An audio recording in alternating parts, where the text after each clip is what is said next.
Okay, folks, welcome to. He said folks. You heard him enunciate that L, right? Ew. Good morning, good afternoon, good evening. Welcome to Table Talk, guys. Robert's our host like for this that. episode. Hi. He's a little upset, guys. He's a little upset because his bitch ass just lost the Vox Machina quiz to the Arab right here. You know what I'm saying? All right. I didn't realize I wasn't going to be hosting the quiz. I made the quiz. I knew the answers ahead of time. Bro, stop. Shut the fuck up. Don't. Why are you admitting to it, bro? It's true. Just accept your victory, and that's it. Just you don't. Hey. No one asked you anything. Robert, you could put my balls on a pita bread with some hummus and tahini and take it to the face. Shut up, cracker. Ain't nobody asked you anything. But the truth is, Robert still gave up the dime. Yeah, Robert gave up that little ass of his. We'll see if he can hold on. If I can hold on to it. Come this upcoming Friday, we talk about Invincible. Yeah, we're going to be doing the Invincible quiz on Friday. But enough about the future. We're going to talk about here and now with the Legend of Vox Machina. So, what's you guys' history with, the Legend of Vox Machina? I've watched Vox Machina for the last 2 days. That's it. Okay, so how many episodes have you watched? Did you watch just the first 3 like 3. I told you? Yep. Okay, so they beat the Blue Dragon and that's it. They Yep. got the house. You like Grog? Is that the Kratos looking motherfucker? Yeah. Nah. It's a little, that the little motherfucking Scanlan. Scanlan shorthand. fist. You know what I'm saying? That motherfucker go crazy. If you watch like one more episode, you're gonna get to hear him sing about anal beads. That's hot. That sounds like my Figured type you'd of like guy. Yep. Yeah.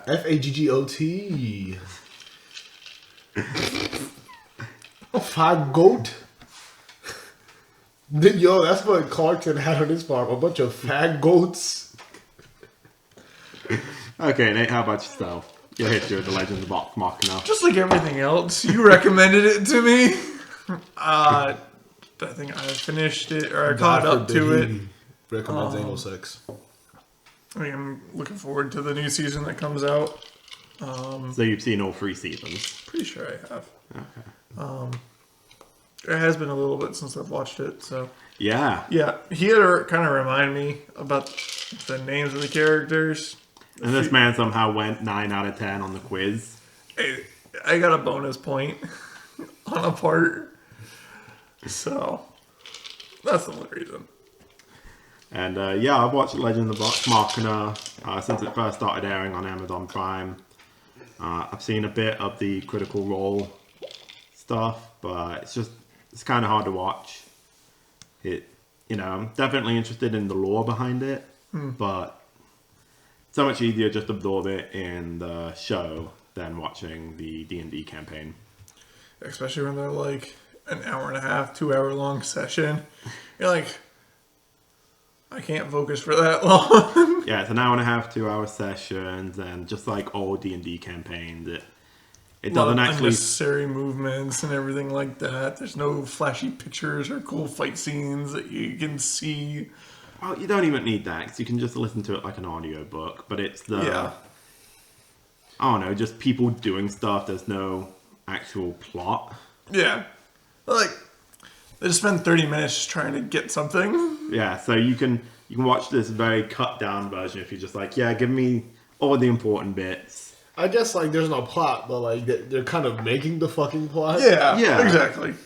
But if you were to compare it to something like, an anime, there'd be a lot of filler. Yeah. They're in the fucking shop for 45 minutes this episode. Yeah. Why? Whereas the show cuts a lot of that stuff out. But They have no budget on their time. These gummies are expired, by the way. Are they really? Yeah. Good, we're trying to kill by you. 8 days. Oh, that ain't nothing. That's probably the plastic that's expired, not the gummies themselves. Plastic. I wonder if the condom expires or the wrapper. Oh, the condom. Shut up, bitch. Continue with the next topic. So, just like with Clarkson's Farm, we're going to have a brief synopsis on The Legend of Vox Machina, just in case you guys haven't seen the show. So, The Legend of Vox Machina is an animated fantasy series on Amazon Prime. It's an animated fantasy corn. Based on the first Critical Role Dungeons & Dragons campaign. It follows a rowdy group of misfit adventurers, the titular Vox Machina, as they fight monsters, uncover dark secrets, and stumble their way towards becoming heroes. He's reading the script again. Just reading the summary. Yeah, you know, some portions need a script. That way we don't just ad-lib it all and get stuff completely wrong. Oh, you mean that's how I live my life? Yeah. I go to the urinal and take my dick out, and I don't grab it. I just piss. Yeah, that's how I live my life. So, Look, Mom, no hanging. That's what I'm saying. So, I go to the urinal and I hit one of these. yeah, the guy who leaned up against the wall, his legs are like 2 feet back Yep. from the urinal. Oh, making all them sounds. That's how I live my life. Oh, continuing with the summary, the team includes Vex, a sharp-tongued ranger. Did you write this summary? Like, Yes. I just refuse to believe that you would have used the terminology sharp-tongued ranger. Well, you know what, Lewis? I do have a lexicon like that, and fuck you. You know what? We're done with the summary if you want to be a dick. The team consists of Vex, Vax, Percy, Keyleth, Pike, Grog, and Scanlan. Go fuck yourself. You know, that's on me for trying to be somewhat professional. You know, write a little summary section. I'll let you be in the hot seat next time. You know what, man? I'll write an episode for once, man. I'll show you how it's done. I'll show you how. I was gonna say Big Daddy Luis, but Big Daddy Melcher got that title. Shout out to you, Big Daddy Melcher, BD of bondage, domination, and masochism. I don't know what to say for myself though. Go ahead though. What are you saying? I wasn't saying anything. You were just talking about whatever you felt like. Robert, what you got for the first topic for this episode? The first topic is just a small discussion about Critical Role in general. Have you guys had any exposure to Critical Role other than the TV show? Nope. You haven't tried it? I don't even know who the fuck Critical Role is. No, I almost started their the third quest, whatever they have. Oh yeah, I can't remember what the third one's called because it's Vox Machina, Mighty Nine, and then whatever the third one is. Yeah, but like I wasn't sure if I should get into it because like I don't know. I'd rather watch the animation if it comes out. As I said, it's going to be a long time before that Yeah. comes out. Oh, And then really? I also just checked to see how long the episodes were. It's like I'm only gonna watch this at like or listen to this at like an hour at a time. I won't remember what's going on if I pick it back up. So like, Vox Machina is done. Like they're not gonna make any more of these animated episodes. So they moved on to like this No, next. so they still have season 4 and 5 to make, but it's That's actually, how long their first D&D campaign was. well, you already know the first D&D campaign was 2.5 years long. Oh, Nate shit. got that question right in the quiz. Robert Sheet. said 5 because he was going off of how many seasons there were. I said 5 because I was just like, I know how long D&D campaigns take. And, Yeah. yeah. But okay, so Critical Role, it's just, you know, YouTube channel, stuff like Yep. that. They play Dungeons and Dragons together. It's actually a group of professional voice actors and actresses. So I'll quickly list off the names. You guys are probably familiar with them. Matthew Mercer, Sean Schimmel. not Sean Schimmel. Laura Bailey. Hey guys, it's me, Goku. You look really strong. Lewis only knows Dragon Ball voice actors.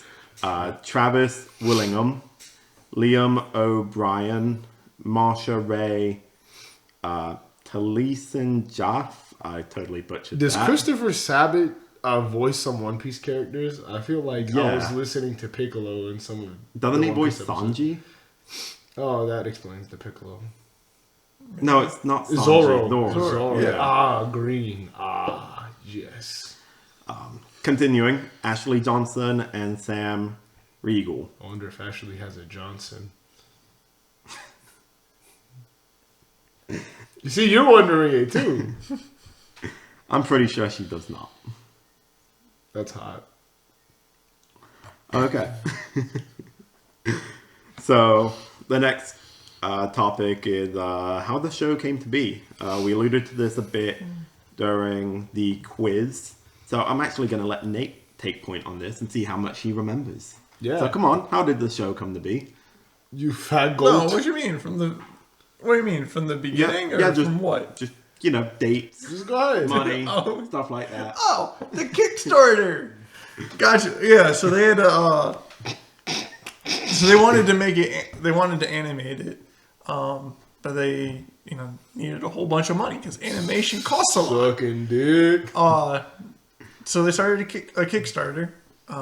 Their original goal was $750,000. Was it? They had about 45 days to raise that much money. This is just basically greenlit a few animated episodes just to kind of get it to some bigwigs to hopefully take it the rest of the way. Animate a pilot, so someone would hopefully pick it up. Yeah. I think basically that Kickstarter was for those first 3 episodes, for like that first little mini arc. The Kickstarter went freaking ballistic, and they ended up raising like over $11 million, with I think some people donating like $20,000+ were some like the top donors. Oh, I believe it. Some people on the internet are crazy when it comes Yeah. to their money. They'll just throw it at whatever they feel like. Yeah. I just remember during whenever I was looking up for stuff for the quiz, they actually got like some credits. Oh, yeah. Like they had like a list of like it was like digital something like producer or something like that, like some form of credit to kind of help and Think about your normal YouTube video where they shout out their Patreon subscribers. exactly.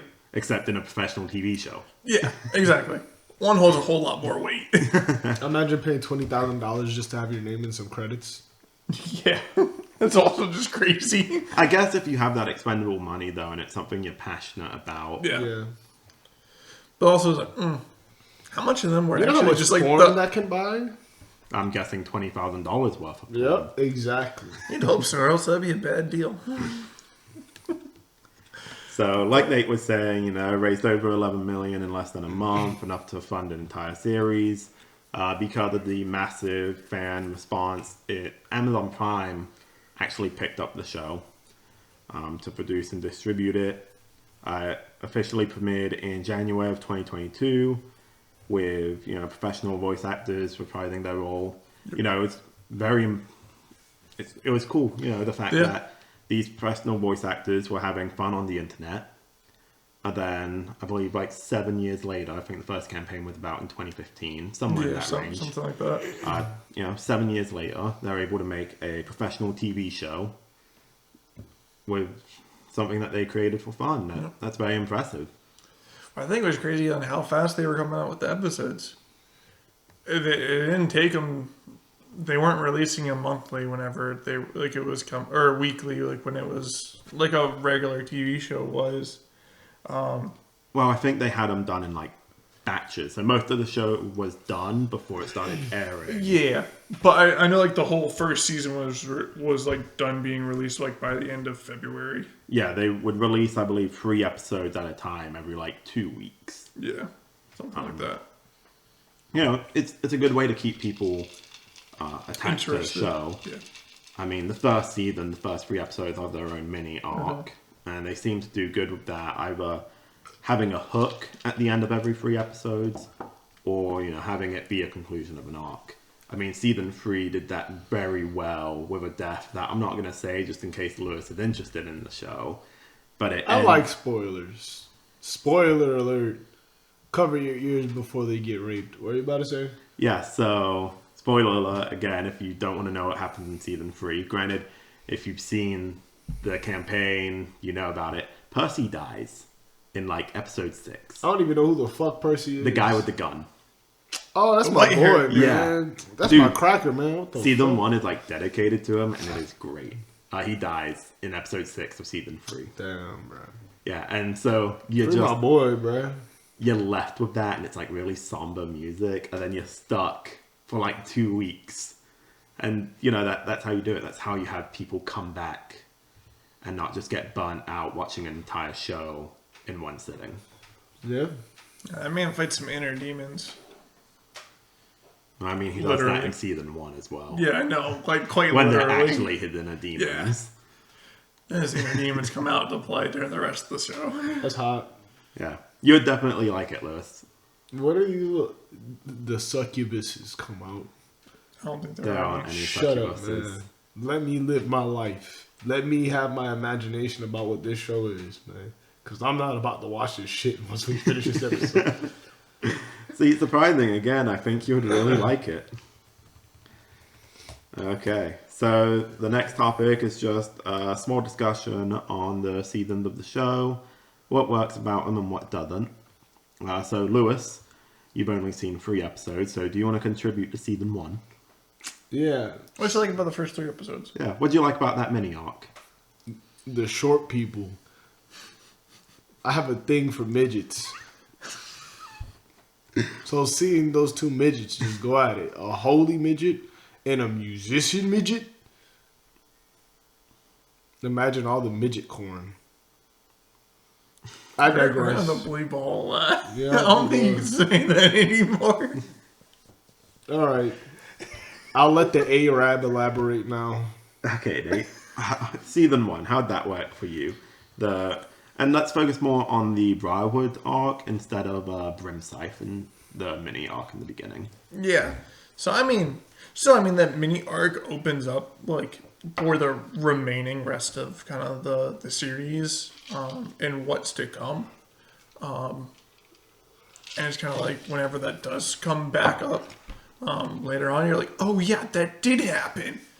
But it was just a very small little section. Good bit of world building. Yeah, exactly.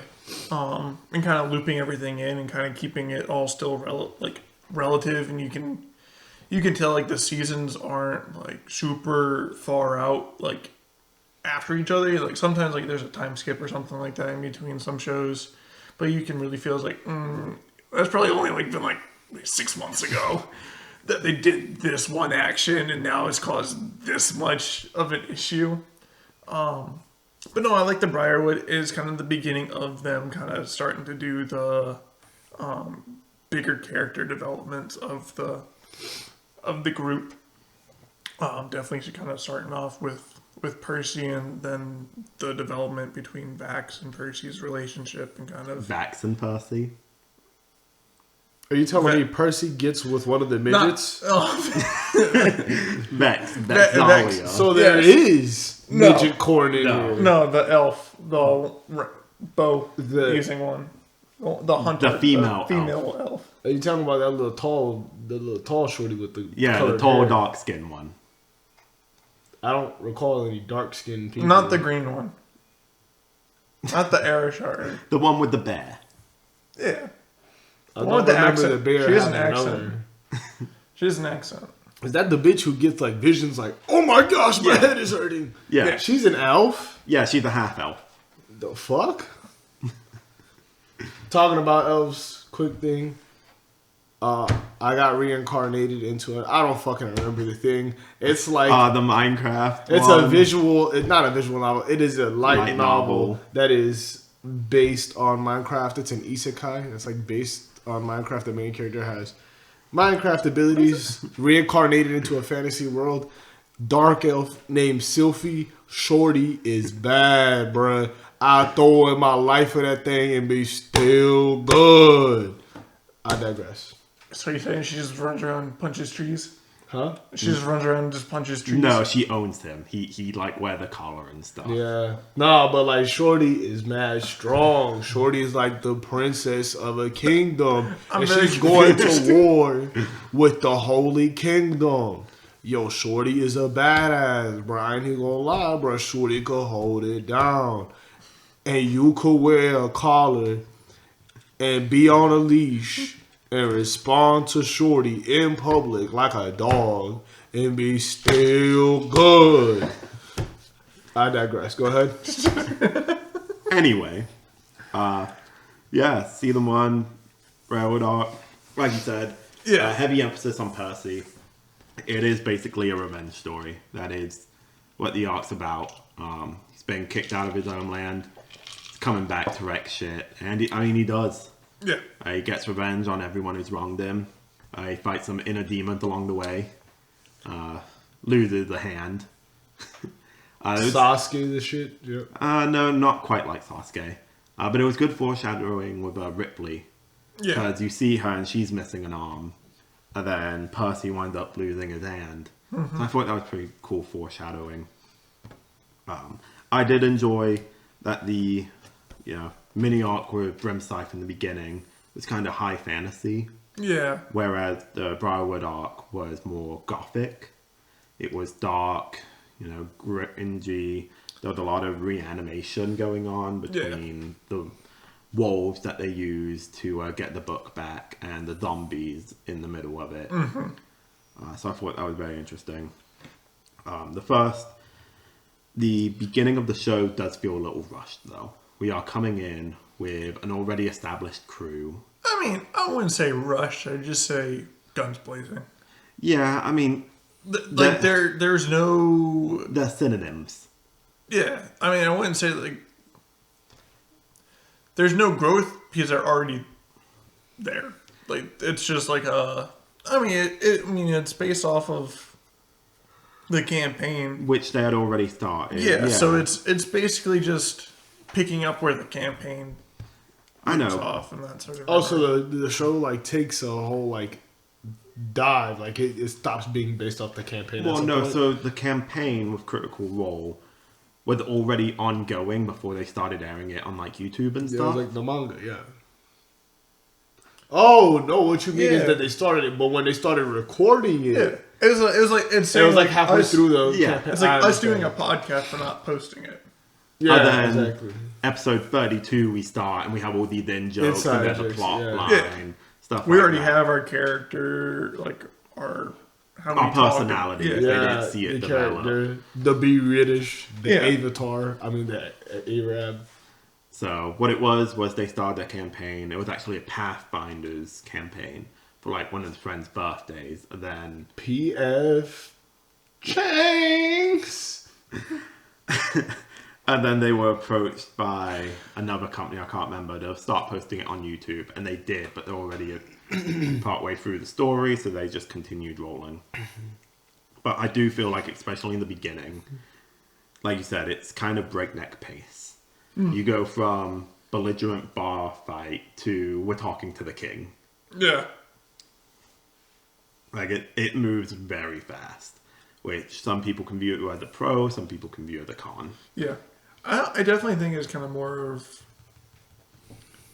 a pro in regards of it doesn't start out slow by any regards. Like, it's just like right into it, and then they work on like, okay, yeah, we kind of need to add a little bit more like character development, some like side growth, and that happens. Not all like it's like this whole season's just character growth. Season 1 actually has very season, little character growth. It's really all on Percy. Yeah, but it's very I mean, I would still say like each of the other characters are slowly growing as well. But then like season 2 and 3 is very like, okay, yep. Season 2 is gonna be like separate branch. Like who's being focused on like which. I think season 1 had a heavy focus on Getting Percy, sucked Bex, and Vax. Yes. That everyone else kind of gets left behind. Even though Pike has her own story, she's like the entire B plot of season 1. Mm-hmm. She really feels like she doesn't get any development, especially since later seasons just kind of do that story again. But let's move on to season 2, the Chroma Conclave. And this goes back into what you were saying before about how the mini arc is world building. Yeah. And so, Lewis, you've seen it. When they're in the dragon's den, they see that giant stone with the eye. That actually, if I remember this right, contained the dragons. I think so. Yeah, because Rayshawn mentions that she saw Keyleth. So that is basically the MacGuffin. So season 2 starts and the 4 dragons that were contained within that stone attack. And so you have a whole season of, fighting dragons, just trying to survive, basically. Those dragons do some havoc. Yeah, and trying to find the vestiges, which are basically like god-slaying weapons. Okay. Dragon slaying weapons. Well, I think they're technically god-slaying weapons that they use to slay dragons. We'll see if they end up fighting gods later on. Maybe. Well, I think they technically do, because the end of season 1 ends with the reanimation of a god. Wasn't it the pikes? Or no? No, it was the whispered one. That's right. Yeah. That's right. I forgot about that. But, season 2 expands the world. We learn about the vestiges, the god weapons, stuff like that. Vex gets his. Vex gets hers. Grog gets his. And Grog gets his via confronting his old family. Yeah, which had a lot of character development and a lot of backstory and why Grog is the way he is, but also he's not just he's like Drax from Guardians of the Galaxy. He's the bigger aloof side character. Bitches get money. Yeah. The guy who's there just to wreak havoc and And this season also has Grog under the influence of the blade he took from the vampire in season 1. Yep. Craven Edge, I believe it's called. So Lewis is over there falling asleep. So he spends the first half of the season under Craven jerking Edge's off uncontrollably.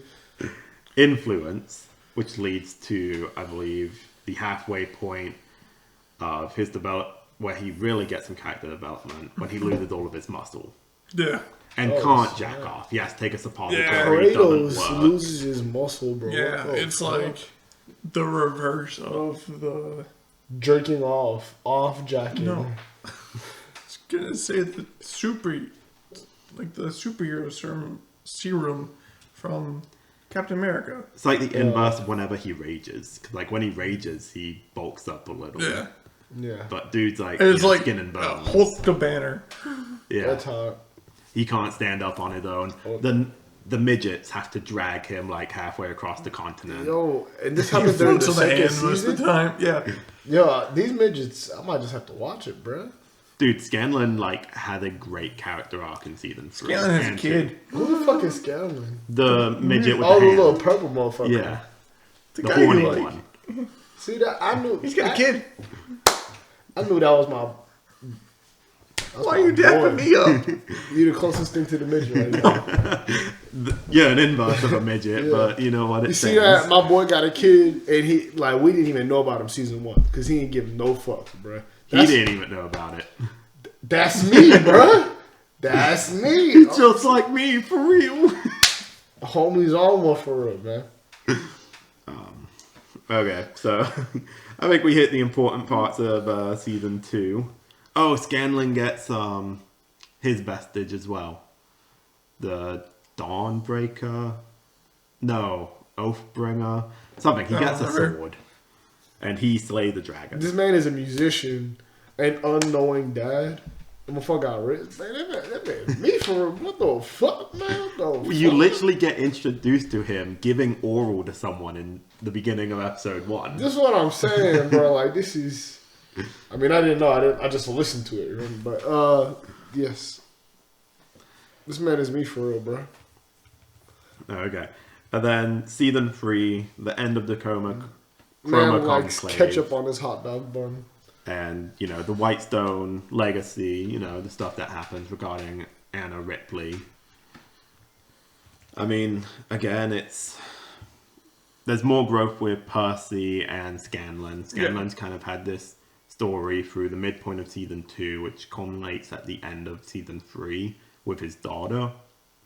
And Percy is still paying for the sins of the past. Bless you. You got any opinions on season 3, Nate, other than that?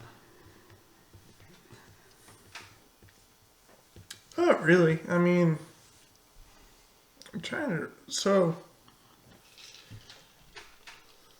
I mean, My opinion. Go ahead, man. I'm just getting the thoughts started. Lewis can't have an opinion. He Yeah, hasn't because I seen gotta it. say, you sitting there, you was sticking mad hard. Though. I smelled burnt brain, so I thought that maybe I'd give you like a sentence start, man. trying to remember what happens in season 3. I mean,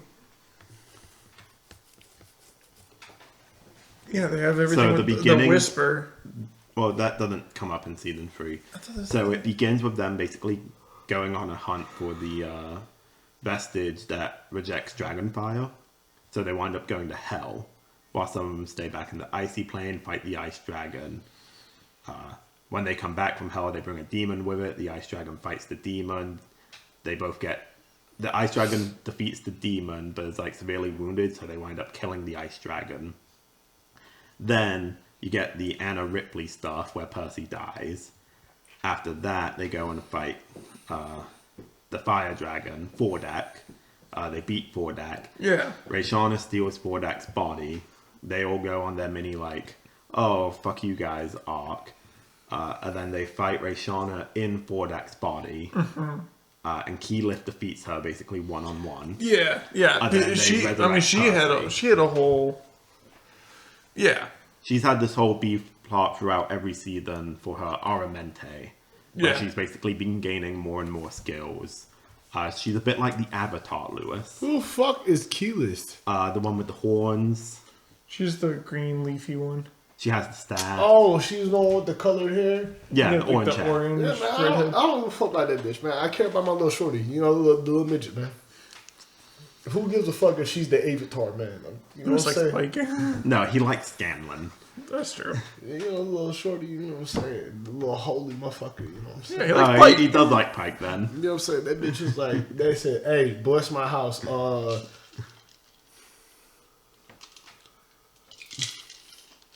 Kachika, my krigger.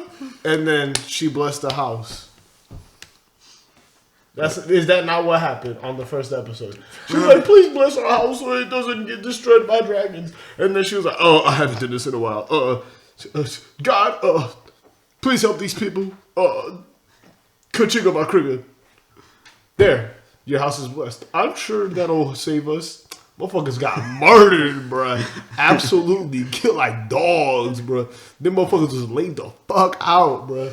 You never seen this show, bruh? Motherfuckers got murdered, bruh. Motherfuckers like,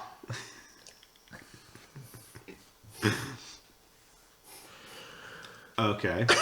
Well, Lewis will like this next section. We're going to be talking about Bard's Lament. So, Bard's Lament was a huge, very important aspect of the campaign. So basically, throughout the entire campaign, they had been shitting on Scanlan. I think he had a drug problem. You know, they were really taking the mick out of him the entire time. it's hot. Eventually, it's revealed he had a daughter, you know, stuff like that. And eventually, he just crashes the fuck out. He gives a speech/long combo, which he called his Bard's Lament, calling out the group for never seeing him or valuing him as more than comic relief. It's emotional, it's messy, it's raw. People really saw it as kind of the highlight of that campaign, the Vox Machina campaign. And it actually causes his character to leave in the campaign. He does eventually come back, but he basically gets cut off from them for a while. Yeah, he goes and hangs out with his daughter and like tries to build that relationship, or he does. No, this was like Oh. this was a complete crash Oh. out. Like Does this actually happen in real life, though? Like, in no, the yeah, actual like this campaign? isn't like the real life campaign. Like the guy there like crashed out on his co-stars and stuff. Like it was messy apparently. Oh, so like It was like if Because I Robert assume when just you're playing crashed out on you and me and just left and Yeah. didn't talk to us for a month. But he's doing it through his character.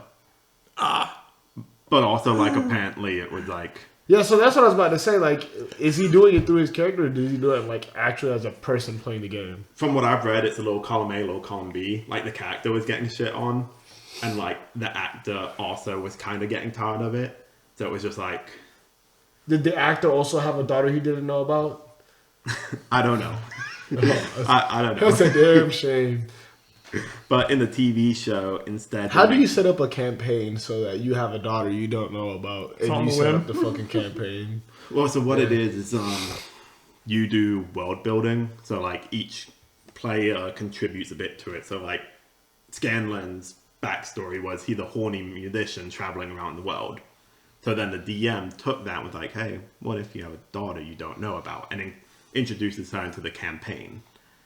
Oh, yeah, I forgot you essentially have an author, yeah. Yeah. Never mind. Yeah. So Matt Mercer was creating stuff the entire time. You know, he had a game plan for, like, the story that, you know, they might do stuff in between, but they always eventually hit these plot points. Yeah.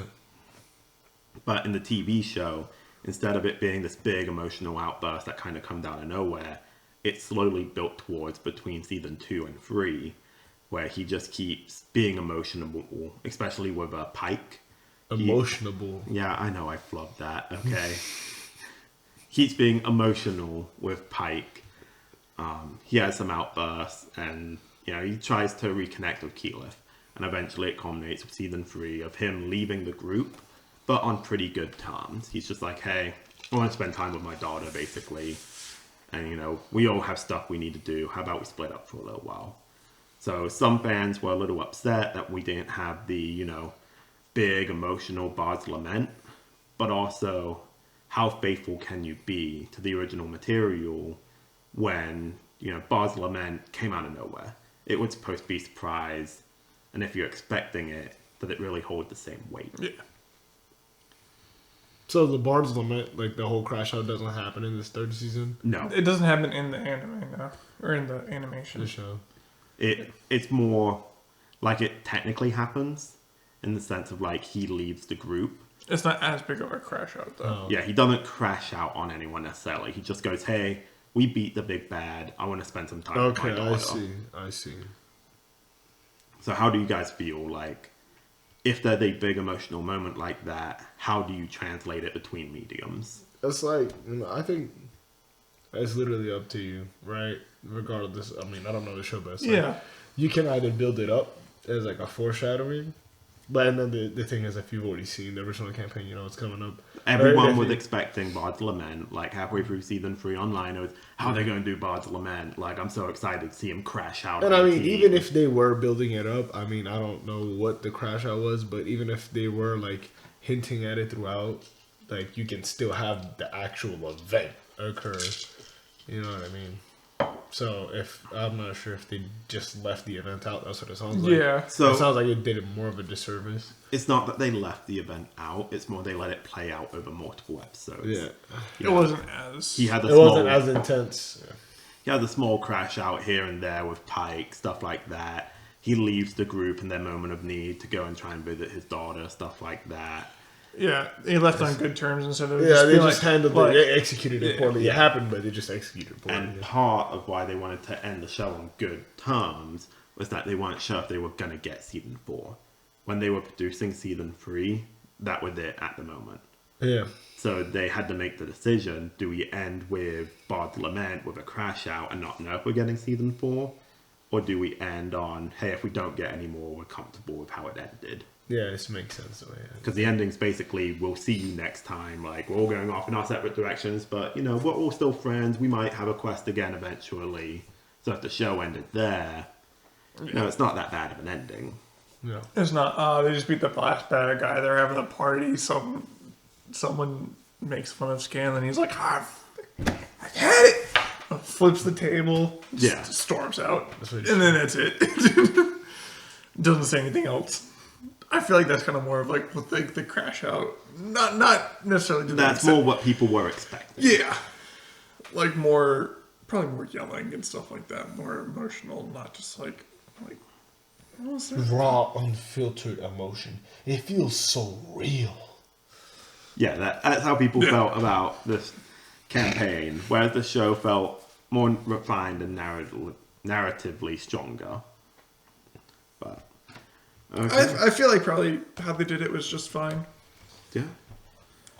And then our second and last topic is Mighty Nine.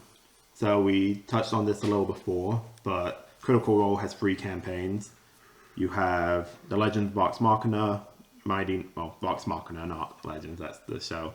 But Vox Machina, Mighty Nine, and then the third one, which I can't remember the name. Is Mighty Nine like that little superhero movie with that fat white dude? The fat white alien? I think you're thinking of Oh, Big it's Hero Big Hero 6. 9. Yeah. Oh, yeah, Big Hero 6, yeah. So what it is Mighty Nine is their second campaign, and it's set to premiere on Amazon Prime Video on November 19th, 2025. So actually really soon. Yeah. Definitely going to be watching that. Did you say 2029? 2025. I'm sorry. November 19th, Okay. 2025. And so Mighty Nine actually takes place about 20 years after Vox Machina. So it's going to be interesting if you guys could stop, touching each other's dicks. Look, man. You Hush never me. got your weenus touched, He man? keeps touching my weenus. Hey, I was touching his weenus, man. So it's After I told him his Just Jordans pull were a little fake. going to be interesting how they handle it, because Mighty Nine takes place 20 years after Vox Machina. Vox Machina is still technically airing. We're supposed to be getting season 4 in 2026, and we have a confirmation of season 5. They're only taking it to season 5, so that is the confirmed ending. But realistically, if Mighty Nine season 1 comes out before season 4, Vox Machina is not going to end until after season 2 of Mighty Nine. Mm-hmm. And I know that there is crossover with in the campaign. I know that Percy and Vexalia come back. I thought Percy gets fucking murdered. He gets resurrected at the end of it. Yeah. What a damn shame. Well, in the campain, there are multiple deaths. They and Krillin to resurrections. this man. Well, because there's just the I don't wanna revive hear it. spell. Okay. The Dragon Balls. Yeah, they get. Hey, it's me, Goku, and we're gonna use the Dragon Balls to revive my friend Krillin, who's died a total of 3 times and is absolutely fucking useless. What you mean? This Yamcha. No, I think Krillin Yamcha died can like one resurrect time, the twice. And Twice. I know he I did mean, twice. Majin Buu, he technically died. I mean, twice. I would say that Krillin Most off-screen at least death. is a little bit Yamcha. more of a fight than Yamcha. Yeah, You could yeah, blow sure. one Yamcha and Yamcha would die. What do you mean? Super establishes that Yamcha had to get retired from baseball because no one could touch him. Yeah. He was too good at Why baseball. is that man so Because- weak? Why didn't he just stay with baseball? Yeah, because he's strong for a human, not strong Yeah. for fucking interracial, intergalactic Think about species. it. landing on Yamcha is the- the weakest Lee fighter. He's still like 700 million times stronger than That's the fair. average human. The farmer with a shotgun only had a power level of 5. Yamcha, I think, canonically had a power level like 120,000. Like, Yeah. Yamcha can look at farmer with a shotgun and he'll just explode. Yeah.